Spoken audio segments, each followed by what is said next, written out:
Hello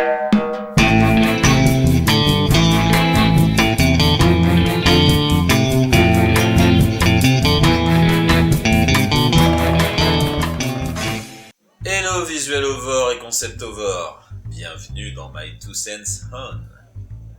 Aujourd'hui, on ne va pas juste survoler Watchmen, on va l'éplucher. Couche par couche. Et vous ne le verrez plus jamais de la même manière. Imaginez un peu. Et si ces personnages de Watchmen, ces figures que vous pensiez connaître, super-héros, anti-héros, peu importe, n'étaient en réalité que des reflets déglingués de modèles familiaux, des structures secrètes, souterraines, qui contrôlent tout. Oui, tout. C'est là que les théories d'Emmanuel Todd entrent en scène. Et c'est brillant, brutal même. Todd, cet historien qui a disséqué les familles pour voir comment elles façonnent nos idéologies, nos valeurs, tout ce qu'on croit être nos choix libres. Et si je vous disais que ce que chaque personnage porte, ce n'est pas un masque, mais des valeurs familiales incrustées dans leur peau. Des valeurs qui expliquent pourquoi ils plongent dans les excès, pourquoi ils déraillent. Vous pensiez les connaître ? Accrochez-vous. Ce voyage va secouer toutes vos certitudes, ça va même peut-être vous déranger. Je l'espère même. Alors, qui est Emmanuel Todd ? En surface, c'est un historien.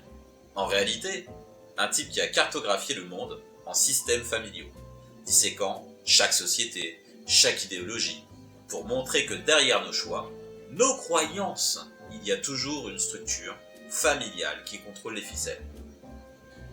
Oui, chaque société, chaque idéologie peut se déchiffrer en fonction du type de famille qu'il a façonné. Il parle de famille nucléaire, de famille communautaire, de famille souche, et même de configuration plus exotique. Chaque famille, en gros, c'est comme un laboratoire, ou une prison, où naissent des valeurs, des obsessions, qui se transmettent de génération en génération. C'est du lourd, non ? Et Watchmen, c'est quoi alors ? C'est Alan Moore et Dale Gibbons qui prennent ces dynamiques familiales cachées et les projettent dans des costumes. Évidemment, il y a peu de chances qu'ils aient lu les ouvrages de Todd à l'époque, mais sait-on jamais. Ce sont des personnages qui ne sont rien d'autre que des pantins de leurs modèles familiaux. Ça vous surprend ? Vous n'avez encore rien vu. Je pense qu'il est temps de rentrer dans le vif du sujet. On va prendre le comédien. Vous voyez de qui je parle, non ? Ce sourire sadique, ce badge smiley, taché de sang. Ce type, c'est l'incarnation de la famille nucléaire absolue, mais en version bad trip, sous acide. La famille nucléaire, dans sa version américaine, valorise l'individualisme, l'autonomie. Vous savez le fameux « tu es libre de te définir et de te réaliser ». Mais le comédien, lui, pousse ça jusqu'au cynisme absolu. Dans le chapitre 2, on le voit, de sang-froid, tuer une femme enceinte au Vietnam. Pourquoi ? Tout simplement parce que pour lui, les règles d'autorité, c'est bon pour les faibles.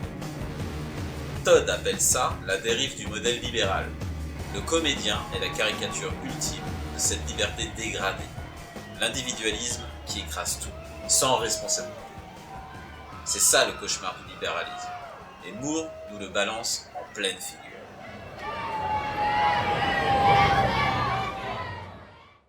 Passons à ce bon vieux Docteur Manhattan. Ce gars-là, c'est l'isolement, le dieu solitaire, perdu dans sa liberté totale. Todd dit que dans la famille nucléaire, chaque individu finit par exister pour lui-même, se déconnecte du reste. Docteur Manhattan, c'est ça, en version cosmique. Dans le chapitre 4, il est sur Mars, il observe la Terre, comme on observe une fourmilière. Totalement détaché. C'est ça le point de non-retour de la liberté individuelle. Plus aucun lien, plus aucune connexion. Vous êtes libre, oui, mais tellement libre que plus rien ne vous rattache à l'humanité. Et là, la question vous frappe.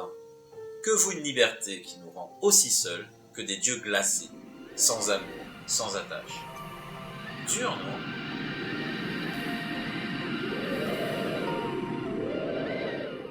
Ellory, ou plutôt le Spectre Soyeux 2, ou Silk Spectre 2, elle, c'est le drame de l'héritage familial. Todd appelle ça la famille souche incomplète.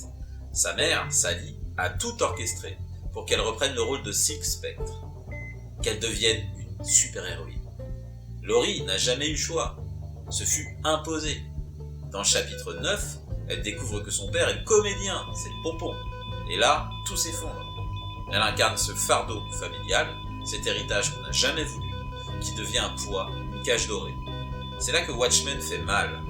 Laurie nous montre que la famille peut être à la fois notre refuge et notre prison.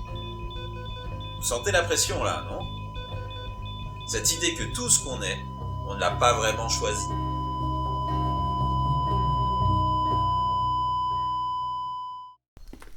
Rorschach maintenant. Le fameux Rorschach. Ce type est un cas d'école, le produit parfait de la famille communautaire endogame. Todd dit que dans ces familles, la solidarité est totale, mais la nuance n'a pas sa place. Rorschach ne croit qu'en une justice, la sienne, celle qu'il administre, sans remords. Dans le chapitre 1, il écrit dans son journal avec un mépris pour la société, notamment envers les compromis que la société fait. C'est tout ou rien, noir ou blanc. Ce que Moore nous montre avec Rorschach, c'est le danger du fanatisme, cette idéologie personnelle qui refuse toute flexibilité, tout relativisme. Vision en ligne droite, jusqu'au mur. C'est ça, le fanatisme idéologique, et ça cogne fort.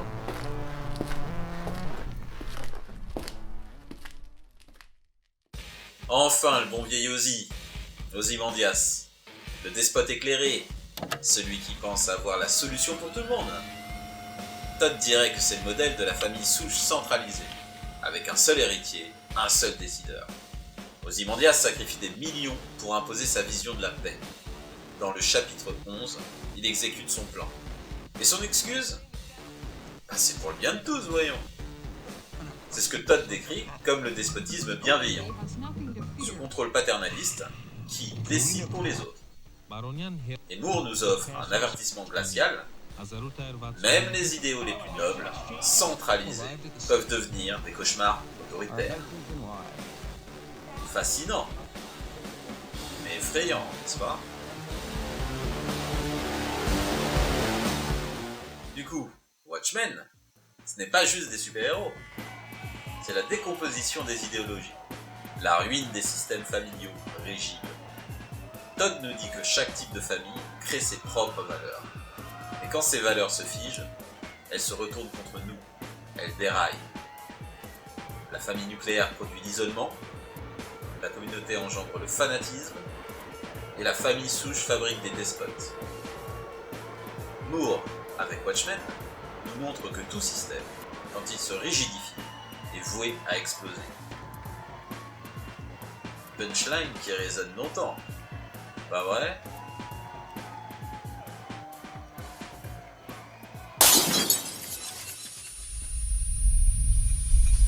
Merci Visual Over et Concept Over d'avoir plongé avec moi dans cet univers tordu. Watchmen à travers Emmanuel Todd, ce n'est pas seulement des histoires de masques. La prochaine fois que vous le lirez, pensez à ces chaînes invisibles qui nous façonnent tous. Restez connectés pour la suite de My Two Cents On, et je vous dis à bientôt.